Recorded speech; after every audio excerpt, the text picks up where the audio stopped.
Віншаваць мам, якія нарадзілі ў Дзень незалежнасці, стала добрай традыцыяй.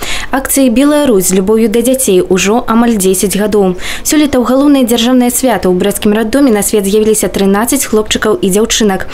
Дзеці, якія нарадзіліся ў такі значны дзень, годная будучыня краіны, упэўнены старшыня абласной арганізацыі грамадскага аб'яднання «Белая Русь» Пётр Пойта. Это будущее нашей республики, это наше будущее, наше поколение. Поэтому мы с удовольствием даже ждем вот этих дней, мы готовимся. И, естественно, как вы видите, представители самых различных организаций, включая структуры власти, принимают участие в этом мероприятии. Мы всем им благодарны. Ну, а в первую очередь мы благодарны мамам, ну и, естественно, папам.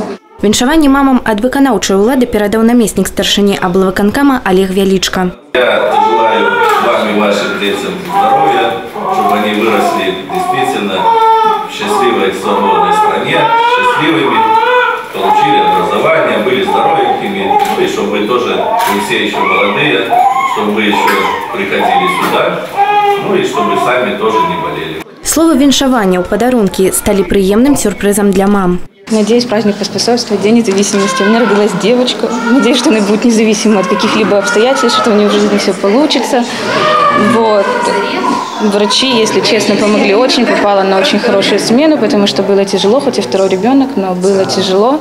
За апошнія гады дэмаграфічная сітуацыя ў Брэсцкай вобласці значна палепшылася. Сёння ў рэгіёне праводзіцца вялікая работа па падтрымцы мацярынства і дзяцінства. Наши сегодня родильные дома, вот областной родильный дом или перинатальный центр, правильнее будет, он действительно соответствует каким-то достаточно высоким стандартам, скажем, как я уже сказал, мы любим там с Европой сравнивать, но это действительно учреждение такого европейского уровня. Есть все необходимое для того, чтобы наши женщины рожали комфортно. Усяго ў Беларусі ў Дзень незалежнасці нарадзілася 181 дзіця. Брэсцкая вобласць на 3-м месцы па нараджальнасці пасля Мінскай і Мінскай вобласці.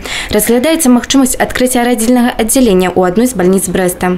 Тацяна Ігнатавец, Юрый Плінда, тэлерадыёкампанія «Брэст».